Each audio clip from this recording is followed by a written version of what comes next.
क्या आप तैयार हैं सच्चाई का सामना करने के लिए, जिसे जानने के बाद आपकी रातों की नींद उड़ सकती है? इसराइल की वो अंधेरी सुरंगें जिनका रास्ता सीधा दज्जाली तख्त तक जाता है। वो शैतानी सवारी जो बादलों को चीरती हुई आपके सरों पर मुंडला रही है। और वो खुफिया टेक्नोलॉजी जो आपके मोबाइल के जरिए आपकी रूह का सौदा करने के लिए तैयार की जा चुकी है। आज की इस वीडियो में मैं मोहम्मद आसिफ इन हौलनाक सच्चाइयों से पर्दा उठाने जा रहा हूं, जिन्हें छुपाने के लिए आलमी ताकतों ने अरबों डॉलर्स खर्च कर दिए। अगर आप में सच सुनने का हौसला है तो एक सेकंड भी मिस मत कीजिएगा, क्योंकि जो आज आप देखेंगे वो शायद आपको दोबारा कभी कहीं देखने को न मिले। अस्सलामु अलैकुम, मैं हूं मोहम्मद आसिफ और आप देख रहे हैं द इस्लामिक लेजेंड। तीसरी आलमी जंग और फितना आखिर ज़मा की इस दूसरी किस्त में खुशामदीद। पहली किस्त में हमने सुर्ख गाय का जिक्र किया था, लेकिन आज हम इस जंजीर की अगली कड़ी खोलेंगे। दोस्तों, इसराइल के सहराओं में कुछ ऐसी चीजें देखी गई हैं जो इंसानी अक्ल को मफलूज कर देती हैं। क्या आपको मालूम है कि वो सवारी जिसका जिक्र 1400 साल पहले किया गया था, वो आज के दौर में किस शक्ल में मौजूद है? लोग इसे जदीद टेक्नोलॉजी कह रहे हैं, लेकिन हकीकत में ये वो गधा है जिसके कदमों की धमक पूरी दुनिया को लरजाने वाली है। मगर सवाल ये है कि इस सवारी का ईंधन क्या है और इसे कंट्रोल कौन कर रहा है? मस्जिद अक्सा के नीचे खुदाइयां सिर्फ मिट्टी निकालने के लिए नहीं हो रही। वहां मीलों लंबी सुरंगों में दुनिया का सबसे खौफनाक कमांड सेंटर खामोशी से काम कर रहा है। इंटेलिजेंस रिपोर्ट्स के मुताबिक इन सुरंगों में ऐसी बायोमेट्रिक लेबोरेटरीज हैं जहां इंसानी डीएनए के साथ खेला जा रहा है। क्या ये मुमकिन है कि दज्जाल की फौज सिर्फ मशीनों पर मुश्तमिल न हो, बल्कि ऐसे क्लोन्स हों जो बगैर रूह के जिंदा हों?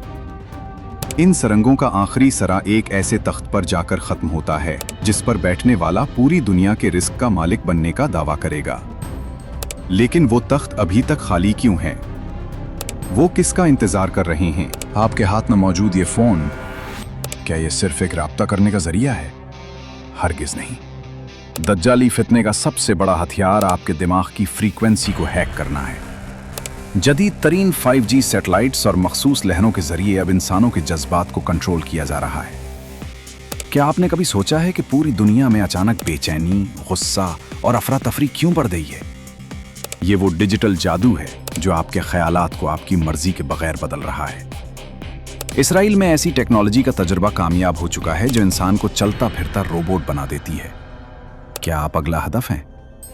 ये वो सवाल है जिसका जवाब आपके पास भी नहीं है मेरे भाइयों। ये तमाम हक़ायक़ जो आज मैंने आपके सामने रखे हैं, ये सिर्फ एक झलक है। हम एक ऐसे दौर में दाखिल हो चुके हैं जहां सच को झूठ और झूठ को सच बनाकर पेश किया जा रहा है। वो जाल बिछाया जा चुका है जिसमें फंसने के बाद इंसान को अपनी रूह का सौदा करना पड़ेगा। लेकिन याद रखिए, बातिल कितना ही ताकतवर क्यों ना हो, अल्लाह की तदबीर सबसे बेहतर है। अब जरा गौर से सुनिए। अगली किस्त एपिसोड 3 में मैं आपको वो खुफिया आवाज़ें सुनाऊंगा जो खामोशी के लबादे में आपके घरों में गूंज रही हैं और जिन्हें आम इंसानी कान नहीं सुन सकते। वो कौन सा पुरस्कार वजूद है जिसे दुनिया के ताकतवर तरीन लीडर्स एक बंद कमरे में मिल चुके हैं? और सबसे हौलनाक इंकशाफ, क्या दज्जाल का वो इंसानी चेहरा अब मीडिया पर आ चुका है जिसे आप रोज़ाना देखते हैं मगर पहचान नहीं पा रहे? अगली किस्त में मैं इस मखसूस शख्स का नाम और उसका वो निशान बेनकाब करूंगा जो उस वक्त पूरी दुनिया को अपनी मुट्ठी में करने वाला है।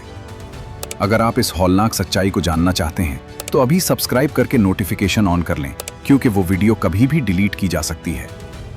कमेंट में अल्लाहु अकबर लिखकर अपनी हाजिरी दें और इस वीडियो को हर उस मुसलमान तक पहुंचाएं जिसकी फिक्र आपको है। मैं था आपका भाई Mohammad Asif the Islamic legend से।